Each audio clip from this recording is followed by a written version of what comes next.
ರಾಜ್ಯದಲ್ಲಿ ಕೊರೋನಾ ಪ್ರಕರಣಗಳ ಸಂಖ್ಯೆ ದಿನದಿಂದ ದಿನಕ್ಕೆ ಹೆಚ್ಚುತ್ತಾ ಇರುವ ಕಾರಣದಿಂದ ಸರ್ಕಾರ ವಾರಾಂತ್ಯ ಕರ್ಫ್ಯೂವನ್ನು ಘೋಷಣೆ ಮಾಡಿದೆ. ನಾಳೆ ಸೋಮವಾರ ಮುಂಜಾನೆ 5ರವರೆಗೆ ವೀಕೆಂಡ್ ಕರ್ಫ್ಯೂ ಮುಂದುವರಿಯಲಿದೆ. ದಕ್ಷಿಣ ಕನ್ನಡ ಜಿಲ್ಲೆಯಲ್ಲೂ ಜಿಲ್ಲಾಡಳಿತ ಕಟ್ಟುನಿಟ್ಟಿನ ವೀಕೆಂಡ್ ಕರ್ಫ್ಯೂವನ್ನು ಜಾರಿಗೊಳಿಸಿದೆ.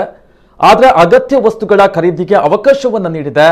ವೀಕೆಂಡ್ ಕರ್ಫ್ಯೂನ 2ನೇ ದಿನವಾದ ಭಾನುವಾರ ರಜಾ ದಿನವಾಗಿರುವ ಕಾರಣ ಮಂಗಳೂರು ನಗರ ಸೇರಿದಂತೆ ಜಿಲ್ಲೆಯಲ್ಲಿ ಜನರ ಓಡಾಟ ವಿರಳವಾಗಿತ್ತು. ಮಂಗಳೂರು ನಗರದಲ್ಲಿ ಸರ್ವಿಸ್ ಬಸ್ಸುಗಳು, ಸಿಟಿ ಬಸ್ಸುಗಳು ಹಾಗೂ ನೆರೆಯ ಕಾಸರಗೋಡಿಗೂ ಬಸ್ ವ್ಯವಸ್ಥೆ ಎಂದಿನಂತೆ ಇತ್ತು. ಕಾರು, ಆಟೋ, ಬೈಕುಗಳ ಓಡಾಟವು ಕೊಂಚ ಕಂಡುಬಂತು. ಮಂಗಳೂರು ನಗರದಲ್ಲಿ ವೀಕೆಂಡ್ ಕರ್ಫ್ಯೂನಲ್ಲಿ ಮಾಸ್ಕ್ ಹಾಕದೆ ತಿರುಗಾಡ್ತಾ ಇದ್ದವರಿಗೆ ಪೊಲೀಸರು ದಂಡವನ್ನು ಹಾಕಿದ್ದು 76,800 ರೂಪಾಯಿ ಸಂಗ್ರಹವಾಗಿದೆ. ಮೋಟಾರು ಕಾಯ್ದೆಯಡಿ 517 ಪ್ರಕರಣವನ್ನು ದಾಖಲಿಸಿ 1,74,100 ರೂಪಾಯಿಯನ್ನ ಸಂಗ್ರಹ ಮಾಡಿದೆ. ಉಳಿದಂತೆ 110 ವಾಹನಗಳನ್ನು ಪೊಲೀಸರು ವಶಕ್ಕೆ ಪಡೆದುಕೊಂಡಿದ್ದಾರೆ.